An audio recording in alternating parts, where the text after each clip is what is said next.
In today's episode, we will talk about the nonsense takes about potentially replacing Kenny Pickett in the 2023 draft with another quarterback. And also, towards the end, we will discuss the good news about the injuries and the health of the Steelers heading into the second half slate. Let's get into it. We ain't drafting another quarterback. Just turn the filter off for the quarterback position on the Steelers' 2023 draft board. Pickett is the guy, and he's going to get every chance possible to prove that, which means no matter what after his rookie season, the Steelers aren't going to move on from him.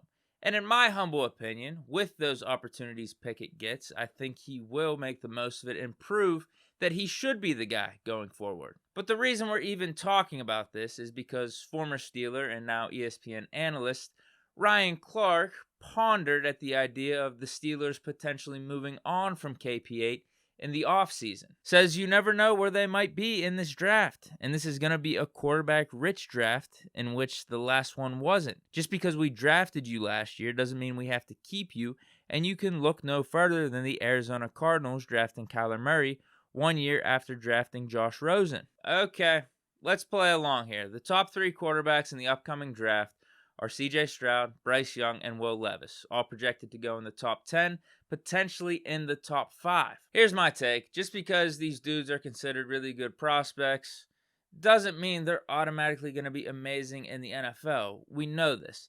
And then the term QB-rich draft, I don't want to hear it anymore because all we have to do is take a look back to the 2021 draft where everyone thought that was the best quarterback class in the last 10 to 15 years to know that none of these dudes are guarantees. Trevor Lawrence, he was considered the best quarterback prospect since Andrew Luck. He's been struggling down in Jacksonville a lot. Justin Fields, he's had a few hot games recently, but before then, he was considered like a bottom 5 quarterback in the league.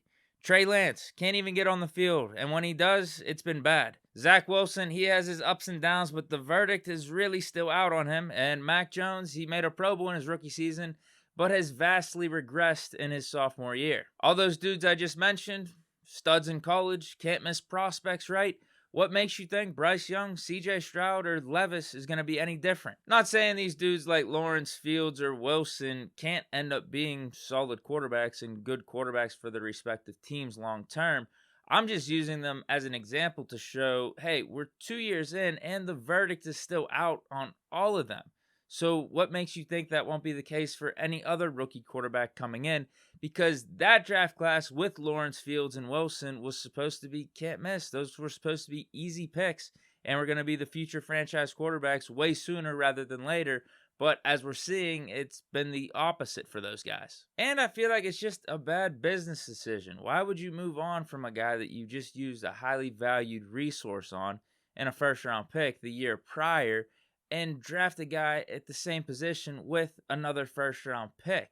Just doesn't add up. You can only have one quarterback on the field at the same time. And by doing this, you'd be passing up on a generational pass rusher like a Will Anderson or maybe a franchise cornerback or a staple left tackle that you could have on your team for the next 10 years. The rebuttal is the Cardinals did it though.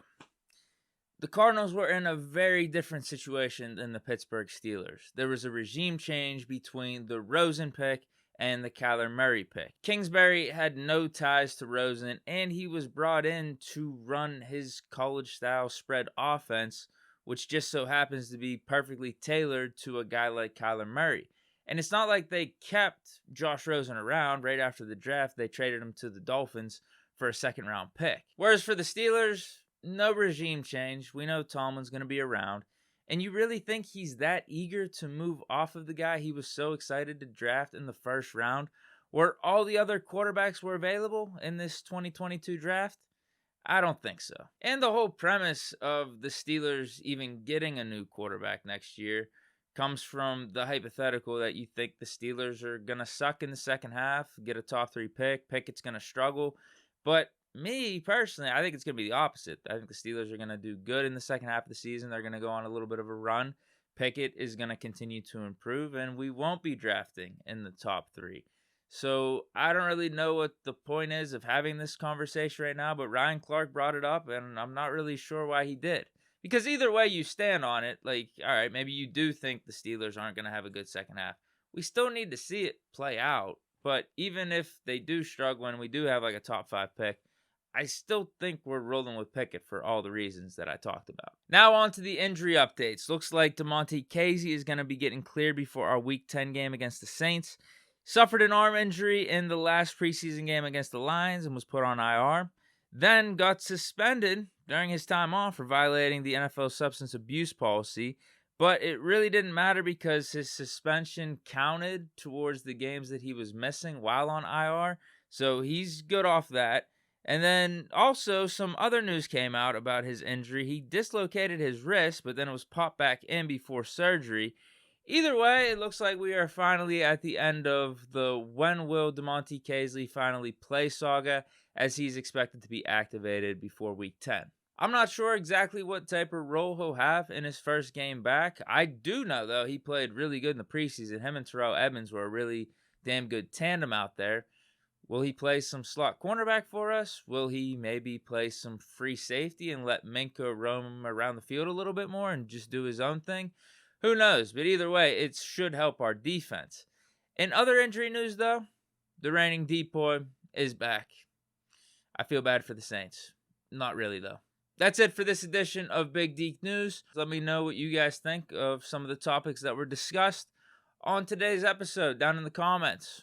Hope you enjoyed. Stay chilling. Enjoy the rest of your Tuesday. Peace.